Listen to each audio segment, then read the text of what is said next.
We don't avoid narcissists, we're attracted to them. Not because we're broken, but because their inconsistency feels intense, and intensity feels like chemistry. We call inconsistency mysterious. Why does it hook you? The uncomfortable truth?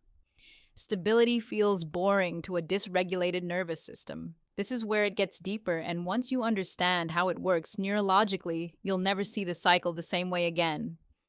Let's break down exactly how this pattern forms and why it's so hard to escape. If there's only one thing you take away from this video, let it be this. Because out of everything narcissists do, this is the one behavior they all share. And it's the main reason you end up feeling so confused. And it's probably not what you think. It's not the yelling, it's not the cheating, it's not even the arrogance. It's something quieter than all of that. It's the cycle, this unpredictable back and forth that keeps you constantly off balance. And once you see it for what it is, you really can't go back to not seeing it. So, what is it? It's called intermittent reinforcement. What they do is alternate between warmth and coldness, affection and distance, building you up and tearing you down.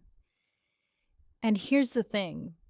It might feel random when you're living it, but it's not. Whether they're fully conscious of it or not, it works in their favor and they keep doing it. Why does it hook you so hard? Because your brain is actually wired to chase unpredictability. This is the exact same principle behind slot machines. It's literally how gambling addiction works. When a reward is inconsistent, your brain releases more dopamine than it would if the reward was guaranteed every time. So when they finally come back around and they're loving again, it feels almost euphoric. Not because they're incredible, but because your nervous system has been starved of that feeling. Here's how the cycle actually plays out. At the beginning, everything feels amazing. They're attentive, charming, they seem to really get you. You feel seen, chosen, special, in a way you maybe haven't felt in a long time. And that feeling was real. But underneath it, what was actually happening is they were building emotional dependency, creating a baseline they could take away later. Then they pull back. And it starts subtle enough that you almost miss it. Texts take longer, responses get shorter. There's this low-level irritation in the air you can't quite put your finger on, and you start feeling anxious, replaying conversations in your head, asking yourself, what did I do wrong? Did something change? That question right there is the hook. The moment you're asking that, you're already in it. Then, out of nowhere, they're back.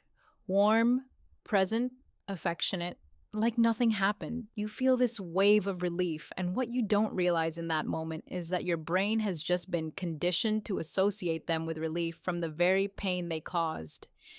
That's not a small thing, so why do they do it? Because the person who's chasing always has less power. When you're working to get back to the good version of them, when you're constantly trying to figure out what went wrong, you're negotiating for scraps. They control the emotional temperature of the entire relationship, and you're just reacting to wherever they set it. This is also why it's so hard to leave. People on the outside say, just go. But you're not staying because things are great. You're staying because of the relief you feel when the hard phase ends. That hit of comfort when the tension finally breaks. That's what you're attached to. It's called trauma bonding, and it gets mistaken for love all the time. Here's what real love actually looks like. Consistency, not perfection. Healthy people have bad days too, but they don't weaponize unpredictability.